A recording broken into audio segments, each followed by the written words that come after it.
The fall of the Jedi was absolute. The Republic, which had stood for 1,000 generations, was gone, replaced by the iron rule of the Galactic Empire. The Sith now controlled the galaxy, and with them, the dark side reigned supreme. But for the man who had once been Anakin Skywalker, victory was not without cost. Vader was broken. His body, once powerful and agile, was now confined to a suit of heavy restrictive armor. His limbs were cybernetic, his breath was mechanical. The fire of Mustafar destroyed what remained of the Jedi he had been, and in his place, Darth Vader was truly reborn.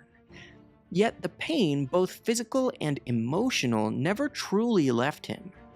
I recently made a video explaining what Darth Vader's life was like after Revenge of the Sith in canon, but now I want to do the same for the Legends continuity, which obviously is packed with way more lore because it's been around for a lot longer. So let's jump into the expanded universe and learn what Darth Vader was doing between episodes 3 and 4. The rise of the Empire marked the beginning of Vader's new purpose, hunting down and exterminating the remaining Jedi. Though Order 66 had decimated most of them, some had escaped into hiding, hoping to regroup and resist the Sith's reign. Palpatine wasted no time in deploying Vader as his primary enforcer, sending him on missions across the galaxy to wipe out any lingering threats and secure absolute control. The Jedi were scattered, but their presence still echoed in the Force, and Vader could sense them. His first missions took him to worlds that had once been strongholds of the Republic. He led the Imperial advance on Sereno, the homeworld of the late Count Dooku. The noble families that had once aligned with the Confederacy of Independent Systems were given a choice: swear fealty to the Empire or be destroyed. But Vader's true goal was eliminating Dooku's former allies, ensuring that no trace of his old enemy remained. To test their loyalty, Vader forced the ruling houses to execute their own kin, ensuring that only those fully committed to the new order would be allowed to survive. From there, he traveled to Honoghr, a planet devastated by war. The planet's inhabitants, the Nagri, were suffering from the ecological destruction caused by a separatist bioweapon. Vader presented himself as their savior, promising to help restore their world in exchange for loyalty. In truth, the Empire had no intention of healing Honoghr, only ensuring that its people became dependent on Imperial aid. Vader successfully secured the Nagri as elite assassins, warriors who would serve him with unwavering devotion for generations to come. Vader's next campaign was the reconquest of the Rim. With the Republic gone, many Outer Rim worlds resisted Imperial rule, holding on to their independent systems or remnants of separatist control.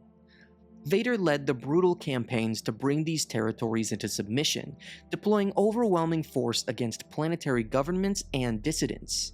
He crushed resistance with swift and decisive strikes, ensuring that every rebellious world understood the consequences of defying the Emperor. Meanwhile, the hunt for Jedi was relentless.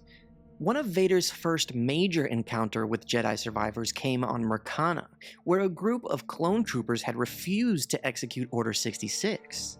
These clones, believing that the Jedi had been wrongfully targeted, chose to defy the Empire and protect their former generals. Their rebellion was short-lived. Vader and his forces arrived on Myrkana with orders to eliminate all traitors. The clones were executed, making it clear that loyalty to the Old Republic was now an act of treason. Among the Jedi in hiding on Myrkana was Roan Shrine and Oli Starstone, who hoped to evade Imperial forces. They eventually took refuge on Kashyyyk, where they aided the Wookiees in resisting the Empire's occupation.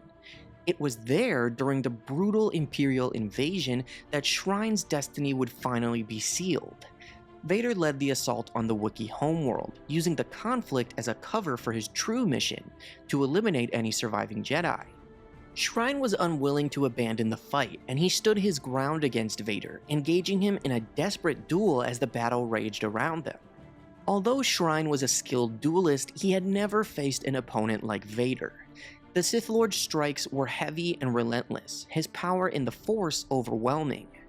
Shrine managed to land glancing blows against Vader's armor, but they barely slowed him. Vader was relentless, and with every swing of his blade, he drove Shrine further into desperation. Shrine fought with the skill of a veteran Jedi, but Vader had grown even stronger in the dark side. In the end, Vader overpowered him, cutting Shrine down in the midst of Kashyyyk's burning forests, but not before revealing that Palpatine was the Sith Lord that the Jedi had been searching for, and that he had once been Anakin Skywalker. While Vader was furious that some Jedi had escaped, another Jedi Master had been purged, and the Darkside's grip on the galaxy tightened. Despite Vader's efforts, Jedi survivors continued to gather in secret. One such group met in a hidden conclave on Kessel, hoping to discuss a plan to fight back against the Sith. However, this was no ordinary gathering. It was a carefully laid trap designed to lure Vader in.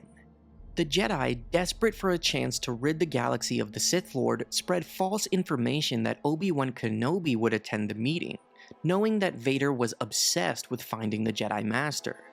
The deception worked. Vader arrived with a contingent of stormtroopers, but he quickly realized that something was off.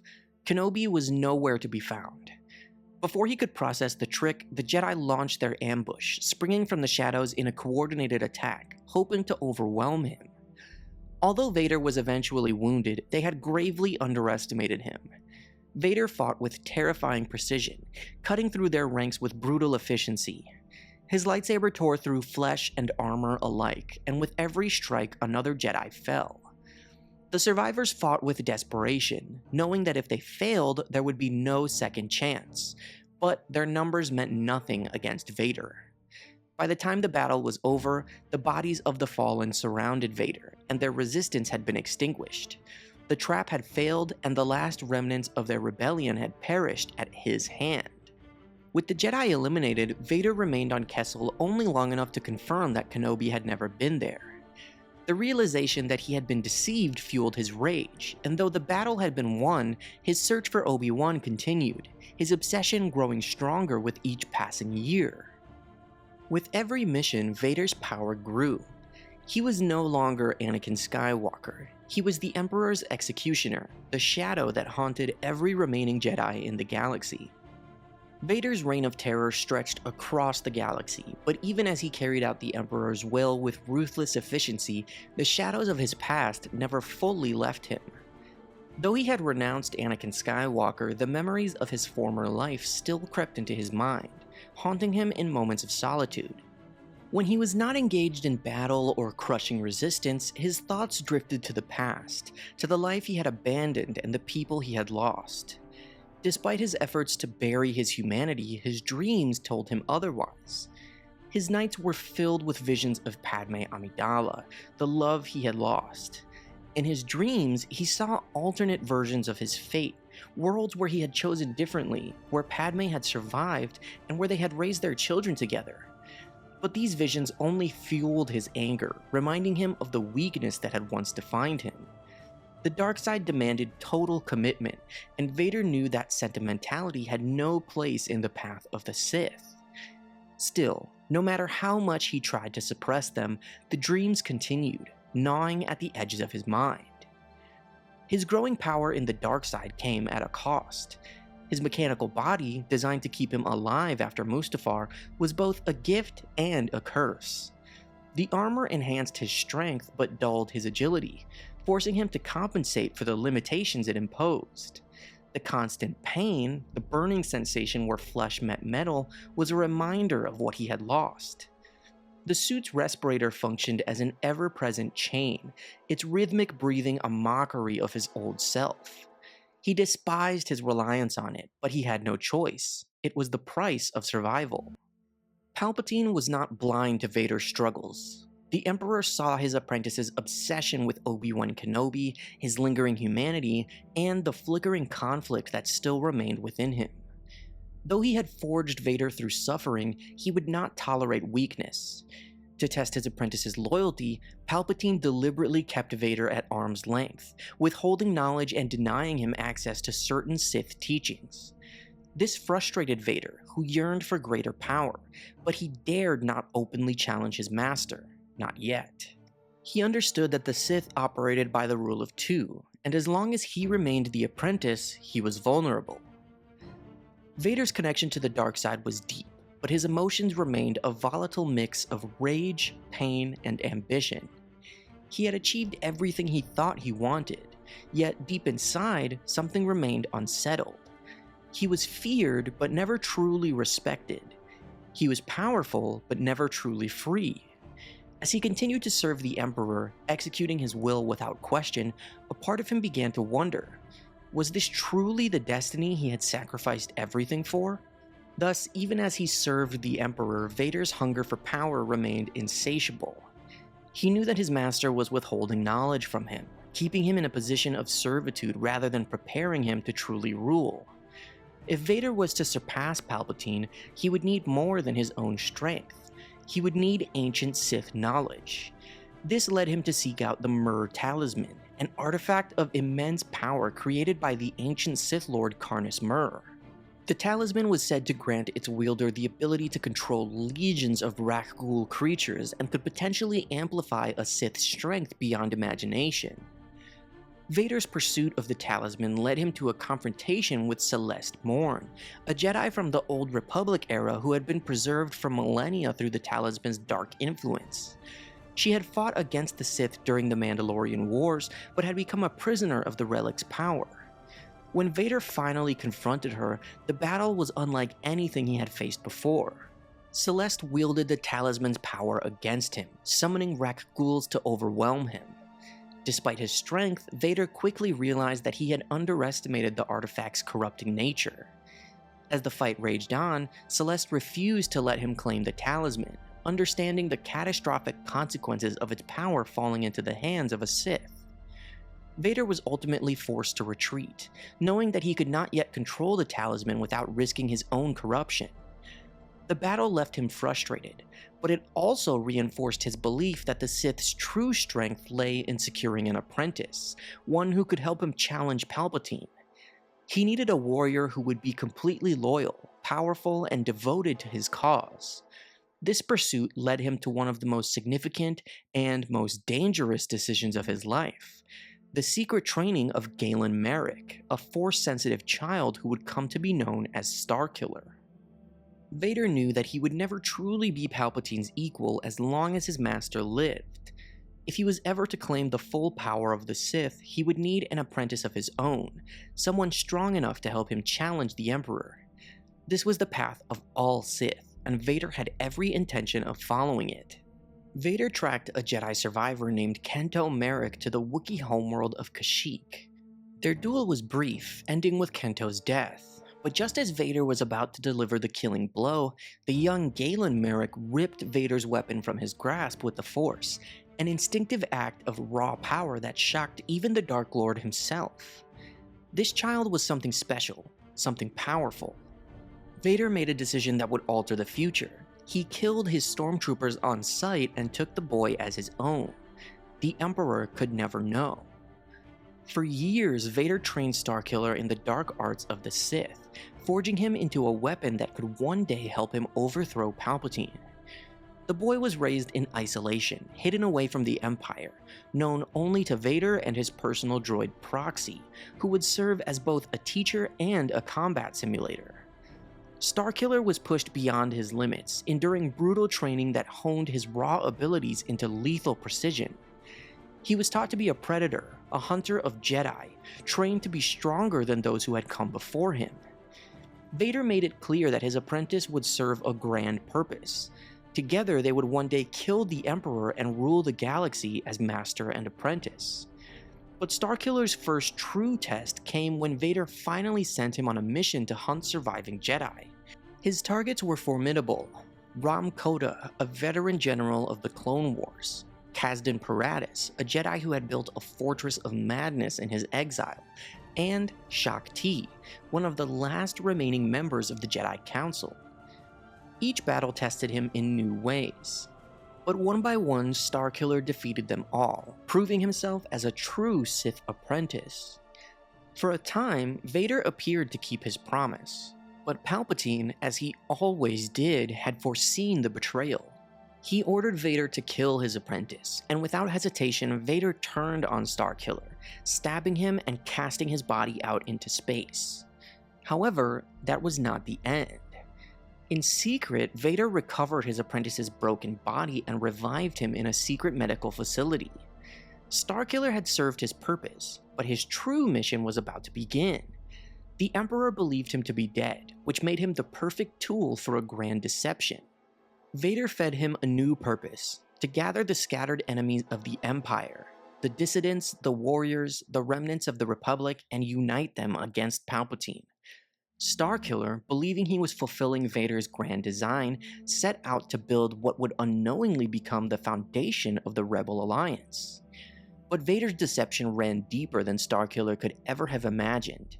Just when it seemed that their plans were coming to fruition, Vader revealed his true allegiance.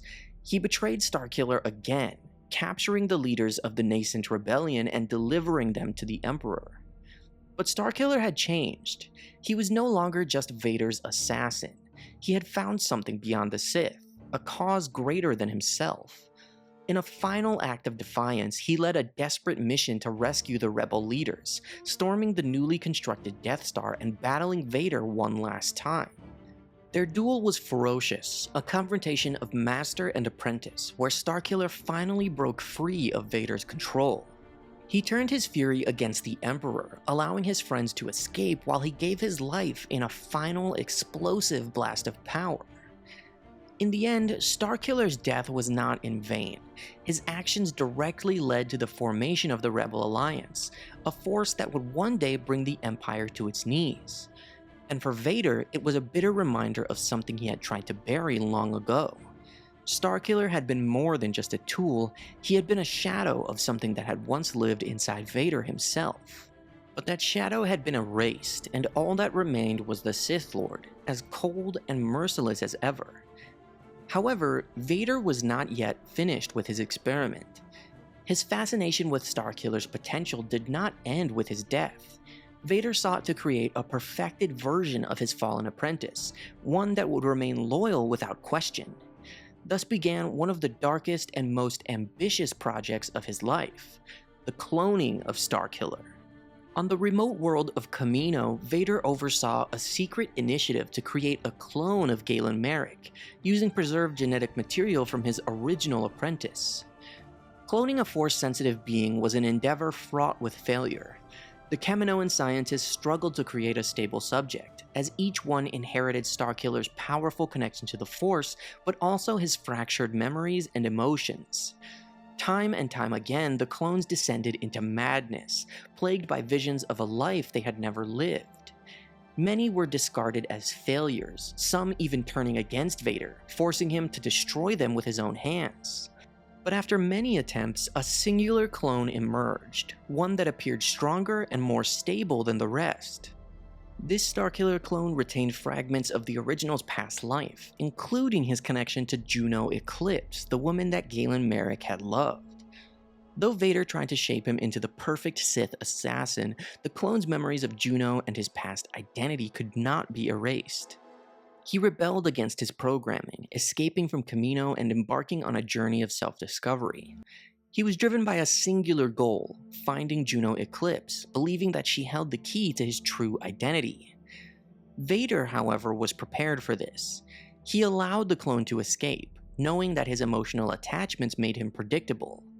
He pursued the clone across the galaxy, manipulating him at every turn, using Juno as bait to lure him back into a confrontation.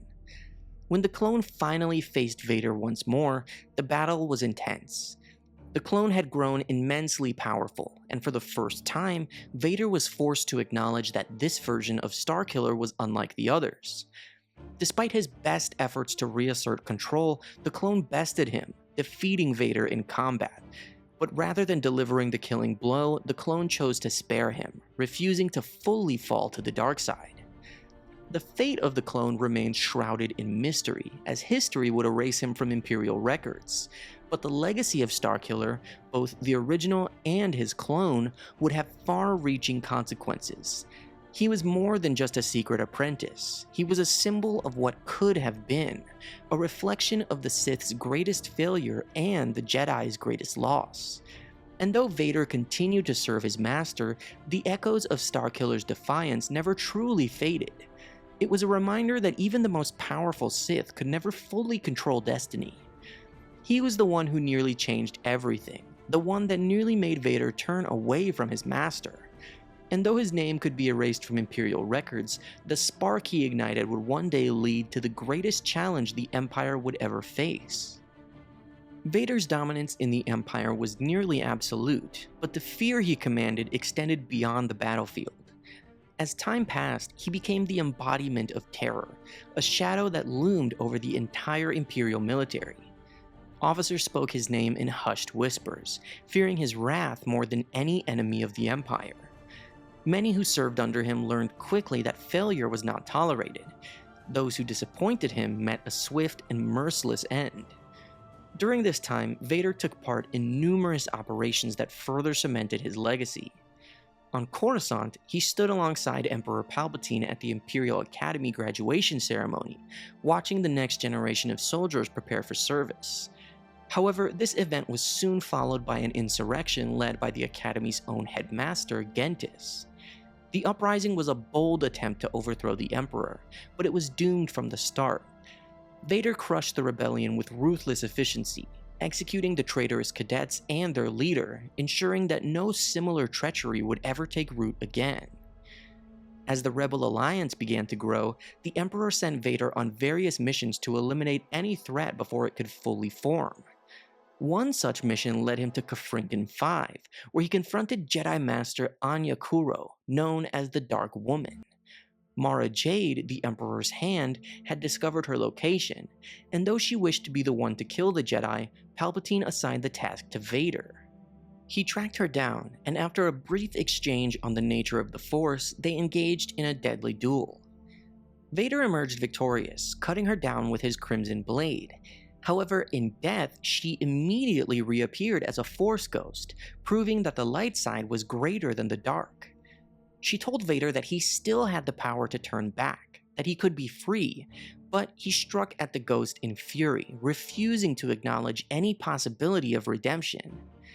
After this battle, the Emperor declared that the Great Jedi Purge was officially over, believing that the remaining Jedi were too insignificant to be worth the Empire's resources. With each passing year, Vader grew stronger, but his suspicions of the Emperor deepened. He knew that Palpatine would eventually seek to replace him, and he saw evidence of this in his master's growing interest in other Force-sensitive individuals. Despite his loyalty, Vader understood the nature of the Sith. Sooner or later, one of them would betray the other. He had no way of knowing that the moment of reckoning was closer than he thought. As the construction of the Death Star neared completion, Vader's focus shifted. The Rebel Alliance was growing stronger, and soon they would be a true threat to the Empire's rule. He had spent nearly 2 decades crushing opposition and ruling through fear, but the battle ahead would be different. He had no way of knowing that the next chapter of his life was about to begin, one that would bring him face to face with the son he never knew had survived. Thank you guys so much for watching this video. I hope that you enjoyed it. Make sure to like and subscribe if you did. And as always, may the Force be with you.